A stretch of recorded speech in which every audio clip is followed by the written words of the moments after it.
A liberdade de imprensa, a liberdade de expressão são alguns dos primeiros alvos de governos autoritários, sejam eles autocratas, sejam eles ditadores.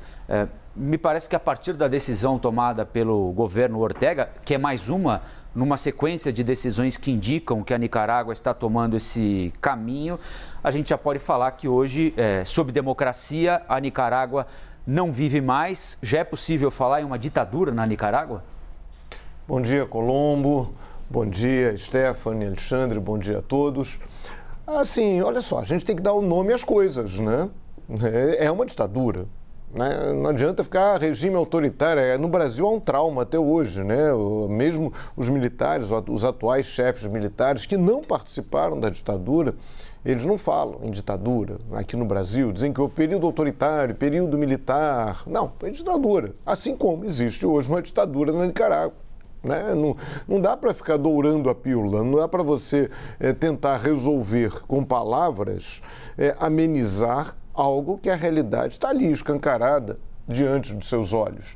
E essa censura ao sinal da CNN, né, que aí ela vem numa sequência de outros ataques à democracia, outros ataques à imprensa, ela demonstra isso muito bem. E é curioso, né, tem uma certa ironia histórica, né? A Nicarágua, o Daniel Ortega foi um líder revolucionário da chamada Revolução Sandinista, que depois da ditadura da família Somoza em 79, e um dos marcos da luta contra a ditadura, que era uma ditadura de direita, né, a ditadura do Somoza, foi o assassinato de um jornalista, o Pedro Chamorro, que era dono do jornal La Prensa. Então, o assassinato em 78 do Chamorro serviu também de estopim para o aumento, né, da luta revolucionária contra a ditadura dos Somoza.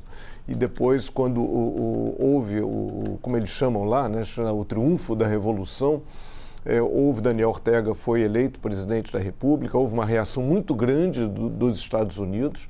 O então presidente republicano Ronald Reagan financiou uma guerrilha contrária, os chamados Contra, para sabotar o regime nicaragüense, que assumiu um viés de esquerda.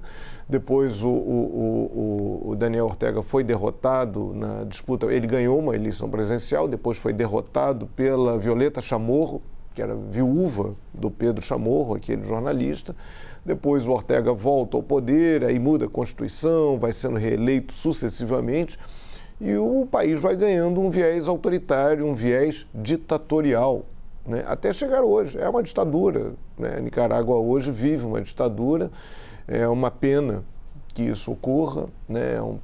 Que o país não tenha conseguido se equilibrar, né? Que tenha saído de uma ditadura histórica de direita, dos Somoza, e hoje tem uma ditadura de esquerda.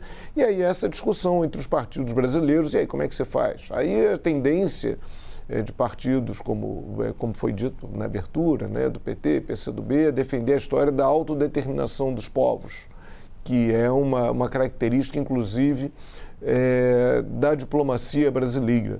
Mas isso não dá para fechar os olhos para uma ditadura. Uma coisa é você ter um elemento de reconhecer um fato, né, autodeterminação dos povos, como tem ditadura na China, como tem ditadura na Coreia do Norte, como você tem um regime autoritário na Hungria. Agora, não dá para deixar de reconhecer o óbvio.